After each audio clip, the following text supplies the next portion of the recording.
Tudo bem, pessoal? Eu sou Rodrigo Terra, estou representando aqui a Fast Company Brasil e a Fundação Dom Cabral no lançamento do curso, na verdade, na primeira turma do ESG na Sala do Conselho.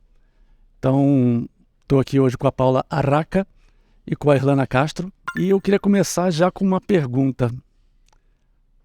Propósito e lucro funcionam juntos? Paula. Vai você. Vou essa bola aqui. Obrigada, Ana. Rodrigo, obrigada. Primeiro, muito bacana essa iniciativa, né, da Fundação Dom Cabral com a FAST, que tem um conteúdo tão incrível de trazer esse espaço, né, de diálogo e de construção de pensamentos emergentes num momento de profundas transformações que o mundo dos negócios se encontra e acho que a sociedade de forma mais ampla também. A gente, e eu particularmente também como administradora, nós fomos, grande maioria de nós executivos, educados num contexto onde ainda a referência era Milton Friedman, que falava que o principal e único papel de uma organização era a geração de lucro. E prêmio Nobel, né, mas isso foi uma filosofia de 50 anos atrás e ela vem predominando os paradigmas organizacionais e as premissas empresariais, mas tem se demonstrado já ser insuficiente. Claro que todo investimento em capital tem que trazer seu retorno, mas o papel que os negócios desempenham na construção de uma sociedade mais justa, mais equitativa, mais próspera para todos, que traga mais felicidade, que traga crescimento humano, que traga soluções reais para problemas reais que nós todos, como humanidade, criamos ao longo dos séculos, é fundamental.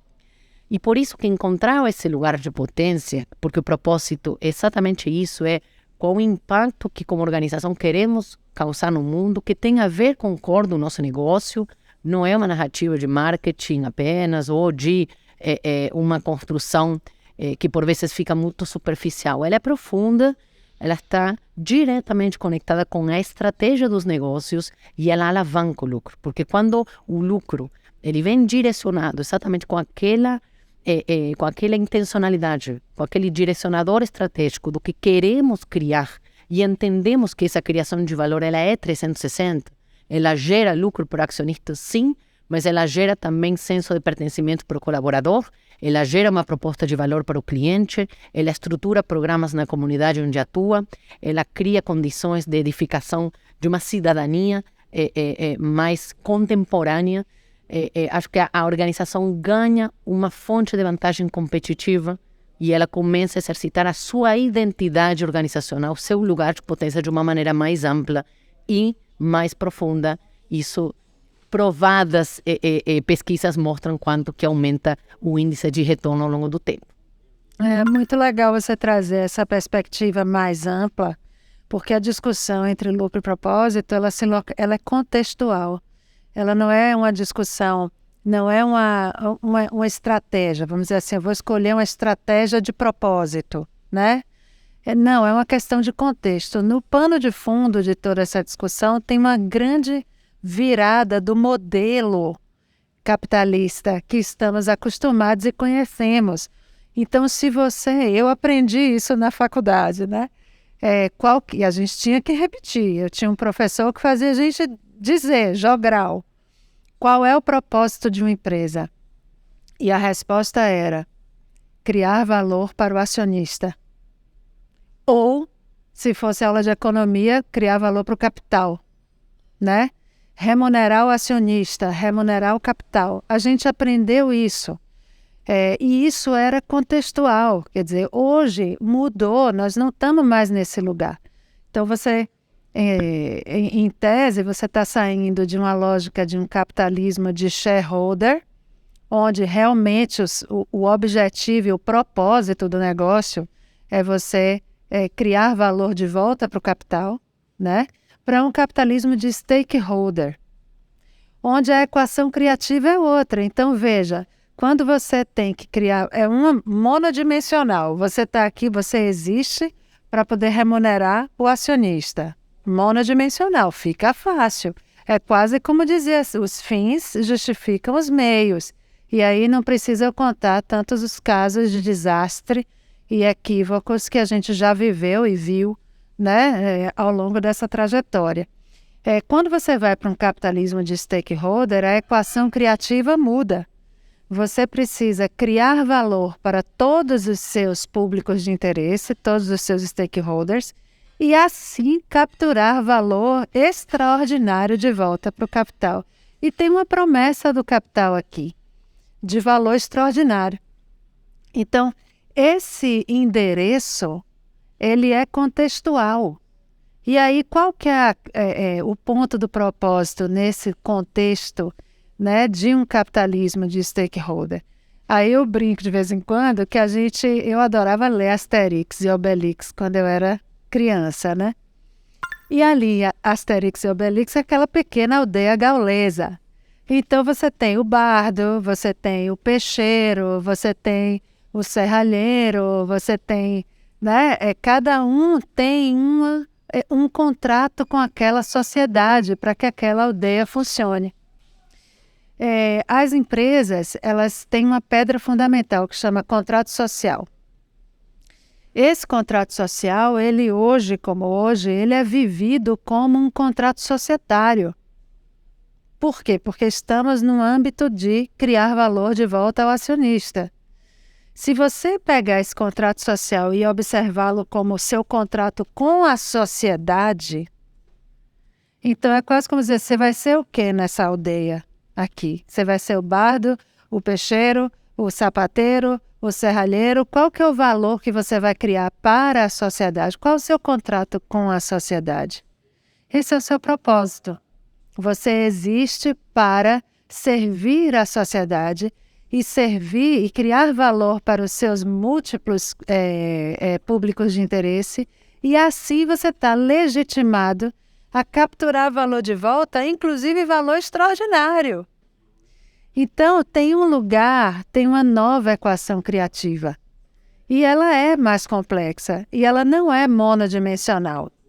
E ela é muito criativa e muito interessante. E o propósito é o ponto de partida para essa nova abordagem, vamos dizer assim. Você tocou num ponto interessante. Acho que talvez uma das pessoas que introduz, né, alguns anos atrás, o conceito de propósito foi o Simon Sinek, né? Quando ele cria esse Golden Circle, esse círculo, né, de ouro, né, dourado, onde ele diz as pessoas não compram seu quê, elas compram seu para quê, seu porquê, aliás, seu why, né? Mas que tem aí o why, tem um porquê e tem um para quê. Então os dois, tem a causa e tem o propósito. Existe algo muito profundo que talvez no universo organizacional temos que sair desse lugar que não há óbvios, né? Porque falar, mas é óbvio, mas é óbvio, mas é óbvio. E nada é óbvio.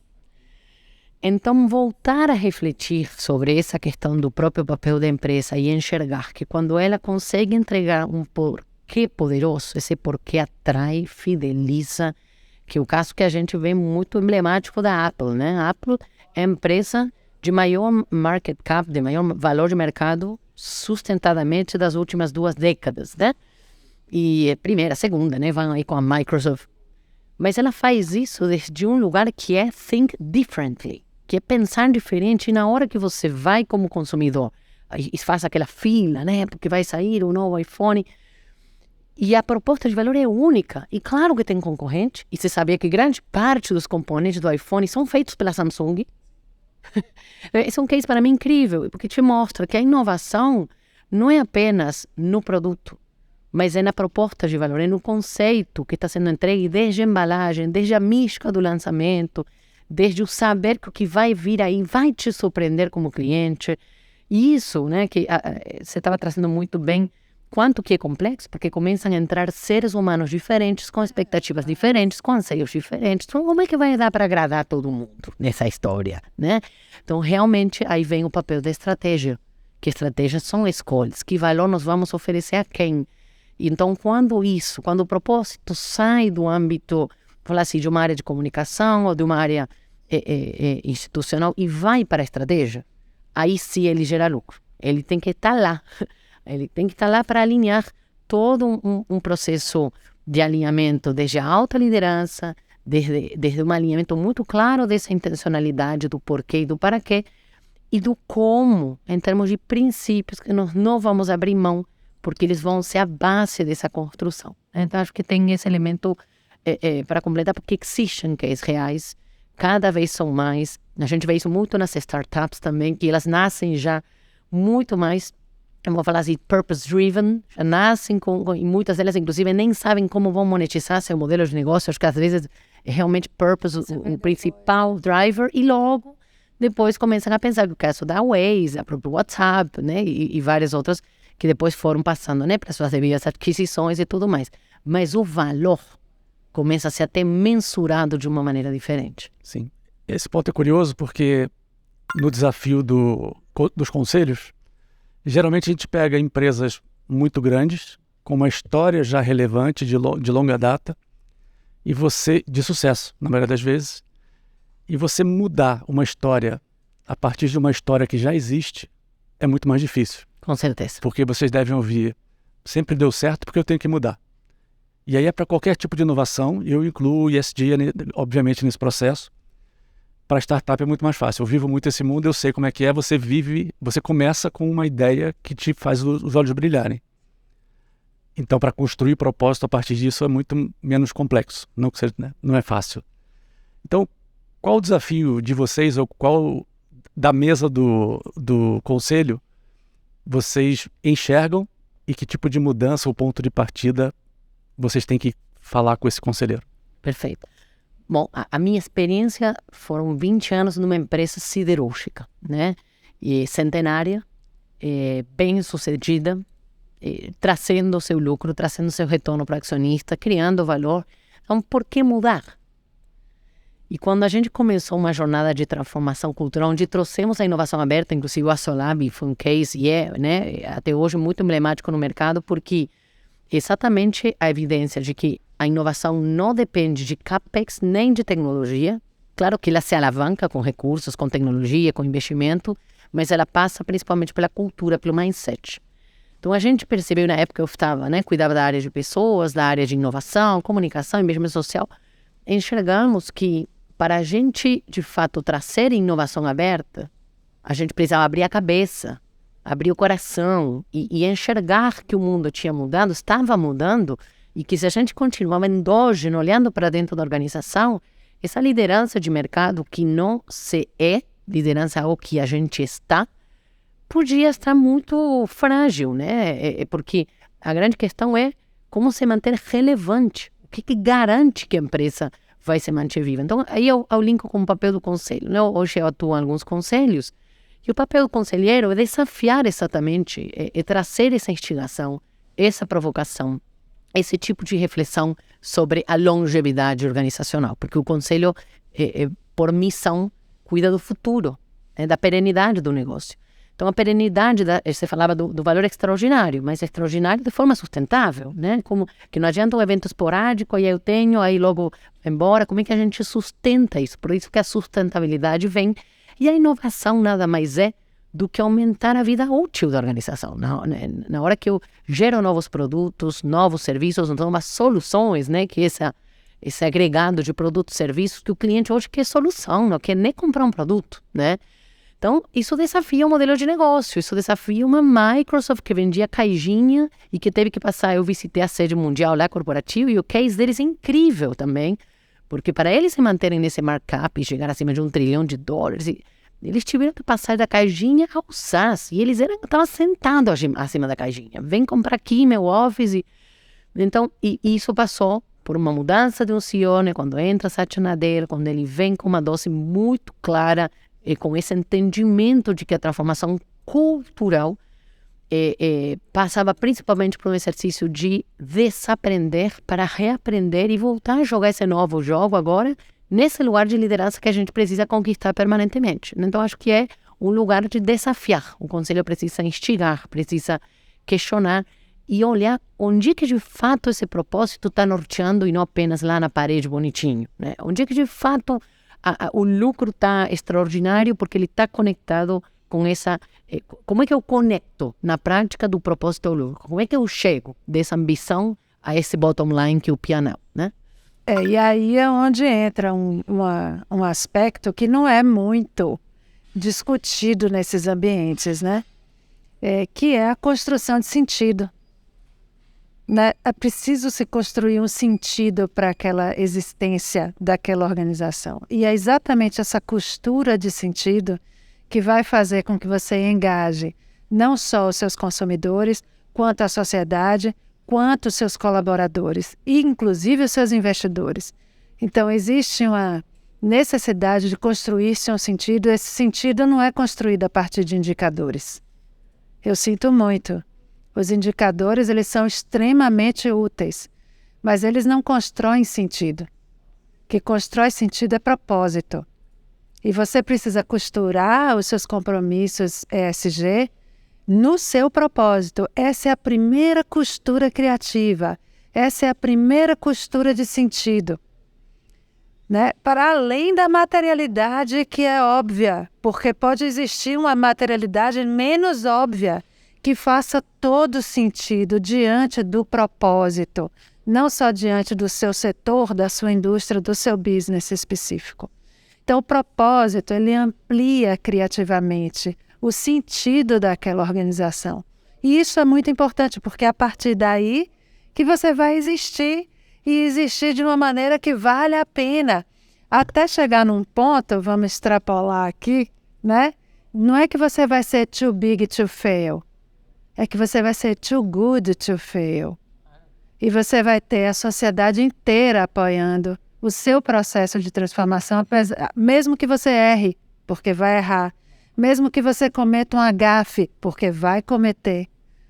Mas você vai estar amparado por esse goodwill, que é resposta de uma existência que faça sentido.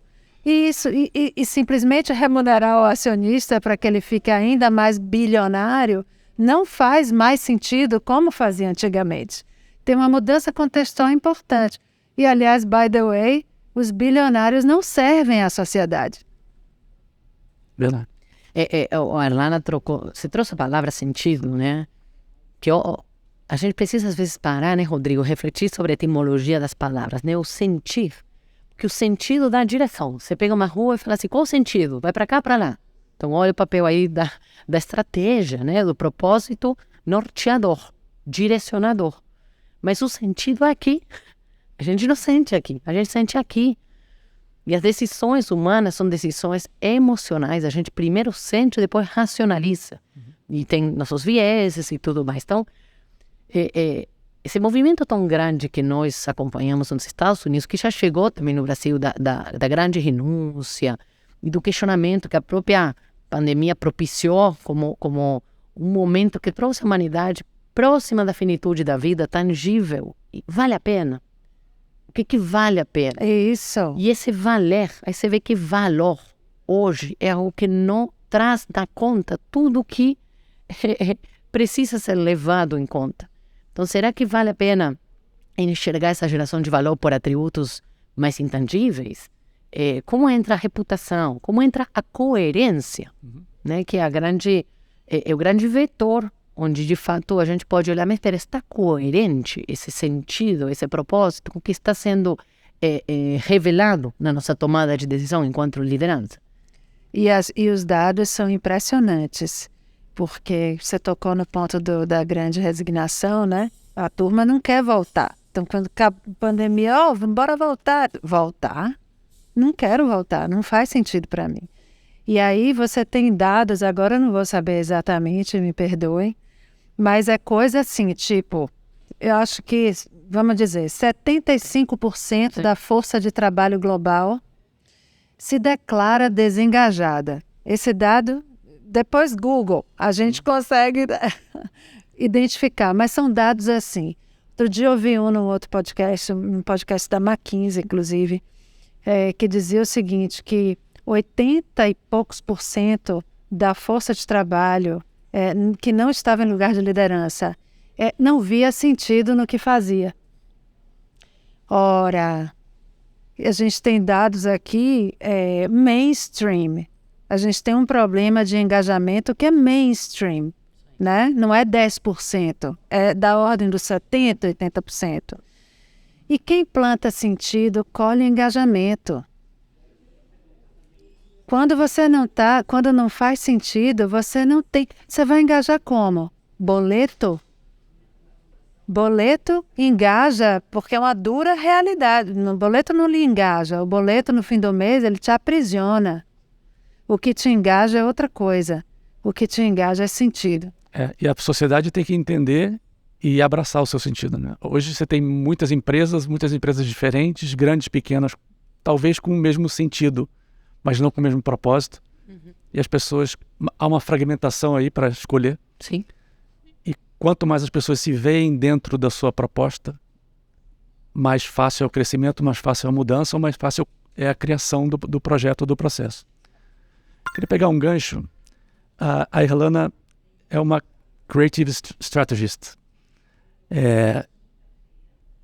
E a Paula, eu dei uma olhada no seu livro, você apresenta um método, tanto para pessoas quanto para empresas quererem se engajar, os 5-6 e os 7-6. Então, eu queria que vocês trocassem uma conversa. Você talvez trilhando a questão dos parâmetros e a sua experiência sobre isso, e a Irlana pegando a história inteira criativa e como seria aplicar isso, né? Eu ia sugerir que vocês trocassem, mas aí eu acho... Mas podemos também trocar. Não tem problema nenhum, né, Eu Rodrigo? tô doida para poder experimentar os seus P's e C's. Super, porque eu adoro ferramental criativo, né? Sim. E quando eu olhei no seu livro, eu falei assim, nossa, isso aqui dá um workshop, Isso. né? Total. E do ponto de vista técnico, né? Estratégia criativa, o que eu tenho me divertido em fazer, vou confessar, é hackear as principais frameworks que eu sempre curti usar. Eu tenho hackeado eles para esse novo momento, esse novo ambiente ESG. Então, eu tenho feito esse exercício criativo de tentar, por exemplo, eu já hackeei um que eu estou experimentando e está dando super certo, que é o Value Proposition Canvas, que eu sempre adorei usar porque é super na mosca. Então, eu adaptei ele para esse momento. Então, por exemplo, eu não sei se você tem presente, o Value Proposition Canvas tem a parte quadrada, que é a proposta de valor, e a parte redonda, que vai ser o perfil do seu cliente, vamos dizer assim, né? O seu consumer profile. E ali você tem pains and gains, né? Ganhos, jobs to be done, você tem os ganhos e tem as dores, né? E aí todo o raciocínio, você entender quais são os jobs to be done e quais são os ganhos e as dores do seu cliente, né? Ali eu passo um risco nas dores, paralelo às dores do cliente e às dores do mundo. E aí eu passo um risco nos ganhos, paralelo aos ganhos do cliente e os ganhos do mundo. E esse exercício é muito... Então eu tenho, do ponto de vista da aplicação técnica, né, da estratégia criativa, eu não fico inventando muito. Eu prefiro trabalhar com o repertório que já está instalado e fazer a virada. Porque eu acho que isso é mais eficiente. Sim. E traz um conforto para quem está recebendo a informação e pode eventualmente se sentir ameaçado. Eu não sei esse processo, se eu entrar aqui eu posso não performar tão bem e aí eu vou ser excluído do processo. Então eu prefiro mexer com o que já está instalado no repertório das pessoas e com os principais autores que eu acho mais legais, no caso o Alex Osterwalder, que eu acho super, eu sou uma geração Business Model Generation, então, né? E eu saio hackeando de modo a adaptar criativamente para esse novo contexto, né? Onde a gente precisa extrapolar simplesmente a lógica de retorno econômico, né, direto, e pensar amplamente como que a gente pode, então, criar valor para a nossa sociedade. Então, você cria valor para a sociedade por meio de criar valor para o seu cliente e cria valor para o seu cliente por meio da criação de valor para a sociedade. Então, você tem esse balancinho aqui que é mais complexo porque a equação criativa mudou e ficou mais complexa, mas para quem é criativo é só um layer a mais de desafio, então é mais legal. É mais legal. É interessante que você traz, porque eu enxergo que toda essa temática, né, do ESG, sustentabilidade não é um tema novo. A inovação é tão antiga quanto a humanidade. Então, a gente, na verdade, está organizando de uma maneira melhor, ganhando amplitude e profundidade em temas que estão ali, o que você falou. Eu não inventei, quando você lê meu livro, você vai ver muito senso comum. Eu gosto muito, me considero uma dreamer doer, né? Uma pessoa que sonha, mas que quer botar a mão na massa para fazer acontecer esse futuro melhor, onde eu enxergo que é possível essa construção, né? E esses futuros melhores passam por, às vezes, mudar, inclusive a ordem dos fatores. A ordem dos fatores importa sim. Opa! E aí, não se trata, e escutamos muito isso, queremos ser a melhor empresa do mundo. Você vai ver que a provocação que eu trago é nós precisamos criar organizações melhores para o mundo. Porque se a sua empresa é melhor para o mundo, consequentemente, é muito provável que ela seja uma das melhores do mundo. Mas isso vai ser consequência. E aí a gente vê claramente qual que é a organização que está trabalhando para ela, para ser melhor, para sair melhor na foto, e que tem, né, esse tal do washing aí, ou do wishing, tem até uma vontadezinha, tá, um desejo, seria legal, o que é o mínimo que eu preciso fazer.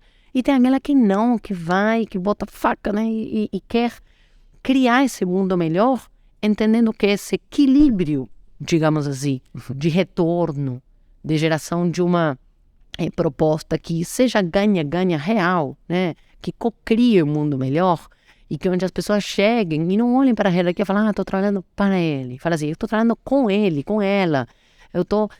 Estamos juntos nessa construção coletiva, nesse esporte, né, de time, que é uma empresa e, num sentido mais amplo, uma sociedade, né? Você acabou de dar um insight maravilhoso aqui, que anota aí. O propósito tem que passar por uma vontade legítima de co-criar um mundo melhor. Isso aí. Super. Que meu propósito, aliás, é esse. Só pode. O papo do propósito começa daí. Isso aí. Entendeu? Não pode não começar daí. Exatamente. Sabe? Tem essa... E isso é uma provocação. Isso aí. Abrir a cabeça para isso é muito difícil para quem está no lugar comum, né? É difícil para quem vem fazendo, quem está na inercia de fazendo aquele jeito, né? E entendendo que o dinheiro tem um papel fundamental nessa história. Eu gosto demais de falar do capitalismo consciente, acho um movimento incrível, super aderente ao que eu acredito e trago aí como reflexão no meu livro.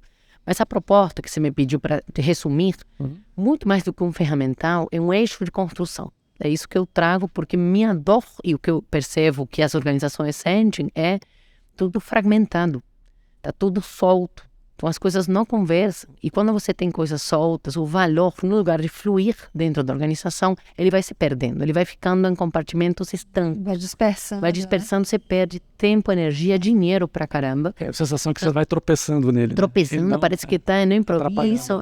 Eu nunca. Você vai errar, mas você não pode ter um comportamento errático, porque a construção de uma estratégia de negócio, seu aprimoramento, colocar ela em outro nível, outro patamar de jogo, tem muita estratégia, tem muita estrutura por trás, tem metodologia, não é algo apenas né, de experimentar. A experimentação faz parte e o erro vai ser uma grande fonte da alimentação da aprendizagem.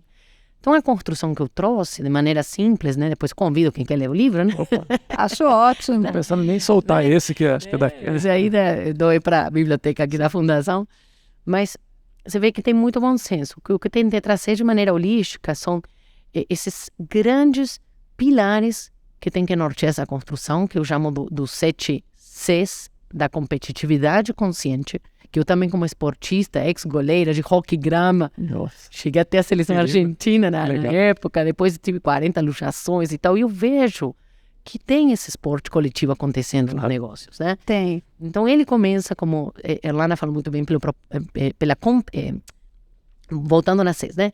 Pela causa, porque aí eu faço analogia com 7 Ps. É a forma de você se apropriar. Beleza. Mas qual causa que nós estamos defendendo, abraçando aqui dentro dessa organização? Quais causas? Às vezes é mais do que uma. Apesar de que eu recomendo, dentro do essencialismo, até 3, até um norte, porque senão os esforços se diluem. E aí causas, não precisa inventar roda. Vai nos ODS. Pega os 17 objetivos desse movimento sustentável, da nossa Agenda 2030, que não é da ONU, é nossa, da humanidade. Encontra aí onde que o core do teu negócio está contribuindo. Com certeza, uma dessas grandes dores da humanidade aí estão sendo servidas, aprimoradas com sua contribuição de negócio. Isso aqui é negócio. não é filantropia. O segundo C que eu trago, então se apropria isso do seu propósito, tá? A causa que você defende é uma outra forma de você expressar seu propósito. Seu propósito tem que conversar com as causas que você está abraçando. As causas são da humanidade, mas a organização apropriou dessa. E aí como é que eu trago isso para um propósito que vai dizer claramente para que nós fazemos o que fazemos todo dia, o porquê, o que nos tira da cama. Quando você vai na segunda dimensão, olha que interessante que eu trouxe a cultura organizacional, bem próxima das causas que querem ser servidas. Porque a cultura fala de quê? Dos princípios. Fala daquilo que norteia nosso como, que define quem somos, foca nossa personalidade, nossa identidade, nossa essência organizacional. Como é que nós vamos jogar esse jogo em termos de princípios que não abrimos mão? Isso aqui não se discute, isso aqui é básico, princípio base, né? Princípio, sustenta. Então tem norte, vamos falar assim, tem um teto, mas tem um chão. Aí sim eu trago os colaboradores, porque a gente fala tanto da experiência do cliente, que é super importante, você vai ver que o próximo C, mas antes, internamente, precisamos oferecer para os colaboradores aquilo que nós entendemos que de fato é o que depois queremos como empresa. Uma vez que somos isso como empresa, podemos tentar vender e promover externamente. Então, colaboradores, e aí como eu fiz, né, uma formação em futurismo, você fala muito em futuro do trabalho, mas quais são as competências, como é que tem que ser esse colaborador do futuro, que me faça essa construção genuína. E eu trago 2 atributos aí, que é a paixão, que o Steve Jobs fala muito disso, que eu querer, é a vontade, é o brilho no olho, esse fogo interno, esse motor, e o protagonismo, porque protagonismo, no meu entendimento, não é apenas estar num palco dando uma palestra ou estar aparecendo na foto, ou necessariamente ser um primeiro executivo. Protagonismo é no bastidor também. É aqui esse time que está apoiando o podcast na gravação. Protagonismo é assumir responsabilidade, é assumir ownership. Logo vem os clientes e aí a empresa tem que oferecer, igual você falava antes, Alana, que valor queremos oferecer a quem? Então vem a proposta de valor. O capital que tem que ter sua rentabilidade, que eu chamo isso de profitability, para manter aí o P que ajude na memotecnia e simplifique essa lógica.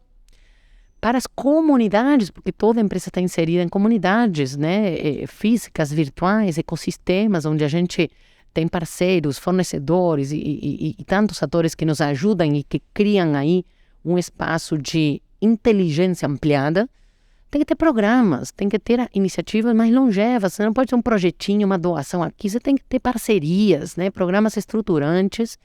E, por fim, quando a gente fala na competitividade estratégica, que é exatamente como queremos jogar o jogo em termos de cadeia de valor, de atendimento de mercado, de diferenciação, de tipo de relacionamento com o cliente, você tem que ter performance. Você tem que ter realmente uma entrega, uma excelência operacional, algo que te diferencie e que faça com que o cliente te escolha. Então, para mim, essa composição traz um olhar de ESG bem centrado no potencial que a organização tem como time humano, no enxergar o lugar de potência único que essa organização tem e no papel estratégico que essas pautas trazem para dentro da organização quando elas são estruturadas exatamente dentro dessa lógica, né, que vai do macro para o micro, que vai do outside in para o in, e isso é muito diferencial, porque as organizações partem de dentro, adivinhando, imaginando o que o cliente quer, extremamente, igual falei antes, endógenas, e precisamos cada vez mais de organizações permeáveis,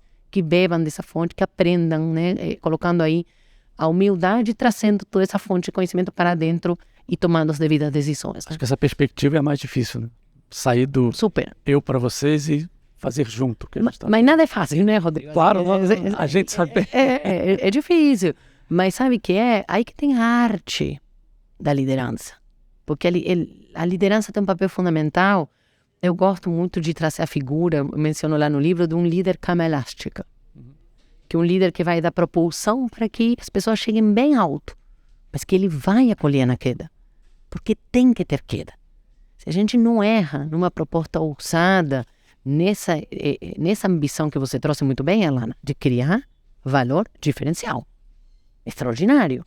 Nós estamos falando de jogar um jogo da grandeza, né? Só que nesse jogo de abundância de possibilidades, tem as escolhas, tem as decisões, tem as renúncias. E aí que é a dificuldade. Não é o caminho pronto. Mas, bom, enfim, posicionamento é sobre desescolher.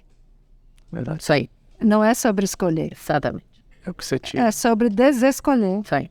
Então, e isso tudo é Então, por isso que a gente precisa dar um reset criativo nos negócios, sabe? Porque realmente não dá para remendar. O ISD não é um convite a um puxadinho. É um convite a um grande reset. Essa que é a narrativa. E essa é uma narrativa contextual. Então, o contexto é rei. É o contexto que, durante a pandemia, nós tivemos um grande aprendizado. O contexto é rei. A gente sentia sempre muito no controle, mas é o contexto que sempre mandou. Então, vivemos essa experiência e esse aprendizado coletivamente na ordem de bilhões de pessoas em nível global simultâneo. Esse aprendizado tem um poder muito grande. É impossível a gente achar que as coisas não mudaram. Quem tem esse discurso de, mas no fundo, nada mudou, é completamente descontextualizado, porque Ficou no passado. tudo mudou. Talvez a gente consiga ter a percepção um pouquinho mais para frente, porque você precisa de uma visão longitudinal. Muitas pessoas precisam ver no tempo. Mas a gente que mexe com isso, que trabalha com tendência, enfim, que antecipa esses movimentos, a mensagem é o seguinte: last call para o ISD. É 2023.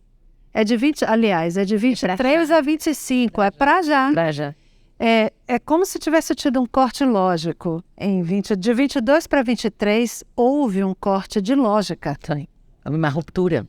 Então, daqui para frente é outra história. E não é mesmo jogo, novas regras. Não, é um novo jogo. Isso aí. E é um jogo muito diferente. Só que estão todos convidados. Isso aí.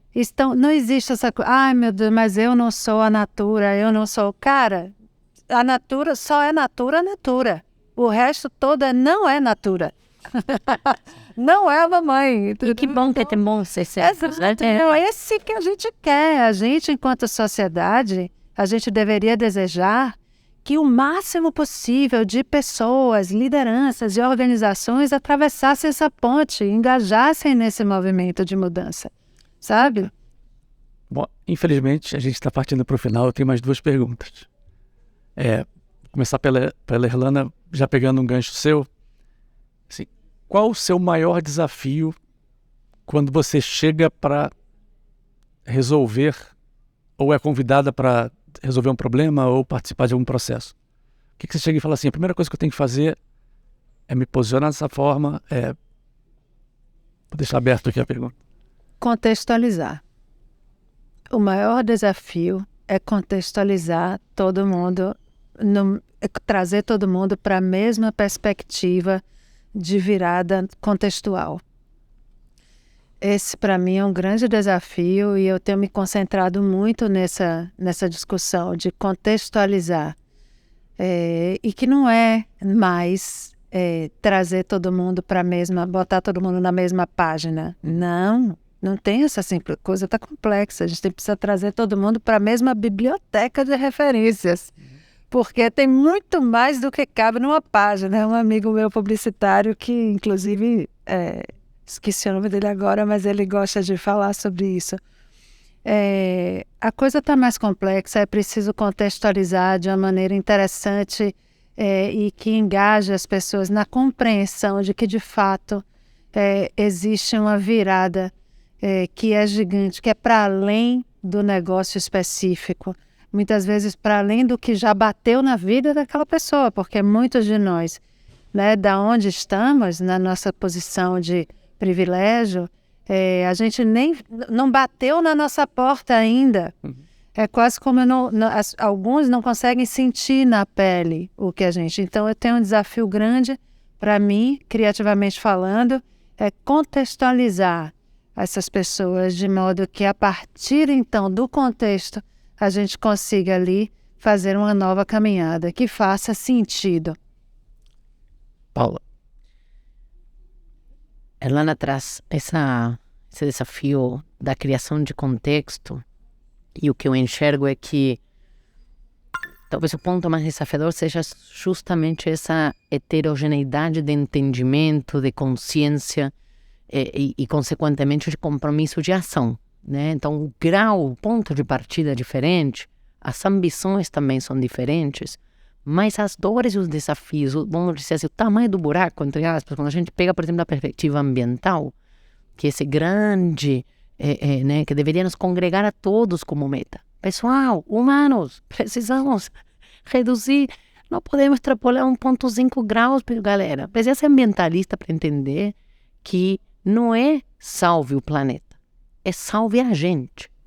Então, hoje, que eu estou atuando em vários fóruns, principalmente conselhos, comecei com palestras, mas eu acabei de descer de uma cadeira executiva dias atrás, então estou começando agora sim, uma vez liberado esse tempo da minha vida, esse espaço, colocando minha energia de maneira mais intensa e mais ampla nesse espaço de influência e de provocação. Eu enxergo que as pessoas encontram-se dentro dessas 4 dimensões humanas, do saber, poder, querer, dever. Então, muitas não sabem, mas estão correndo atrás porque querem. Muitas até não podem, mas estão sendo, né, feitos workshops, desenvolvidas as habilidades, fornecidas as ferramentas. Chega um momento em que se as pessoas sabem, podem, querem, isso já se torna um dever. E nós temos dever, em muitos casos, principalmente quem ocupa a posição de poder, que nada mais é, né, o poder de uma caneta. É impressionante o que ele pode transformar, de assumir essa responsabilidade.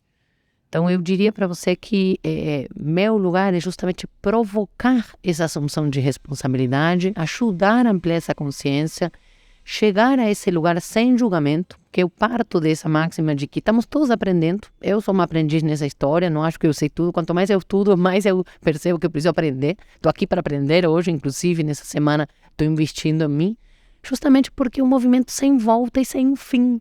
Ela é uma jornada, não é um destino. Então, o mais importante, que acho que você falou bem, Erlana, mudou o jogo, pessoal. E precisamos continuar mudando esse jogo. E que bom que mudou, porque vai ser um jogo melhor para todos. Vai ser difícil, vai nos exigir.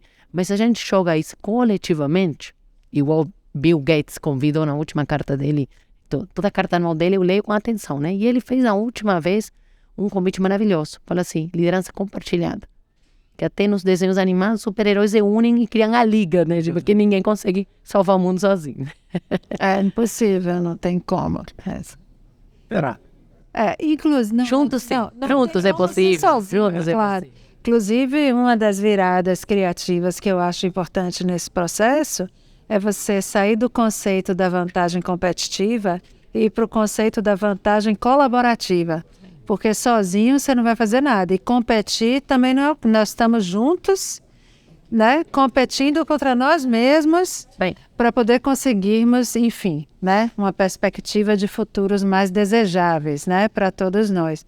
Então, o desafio não é pequeno, mas ele é um desafio criativo, assim eu encaro. Portanto, isso me estimula e diverte muito, porque é isso, essa energia de reinventar tudo, né, e de fazer um reset geral, um redesign geral, ESG, é uma energia muito positiva, muito proativa e que contamina bastante dentro das organizações, né?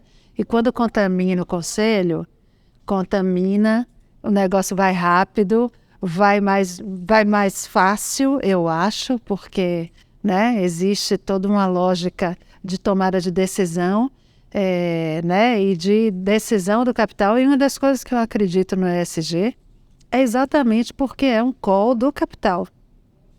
E no capitalismo é assim, se ninguém quiser e o capital quiser, acontece.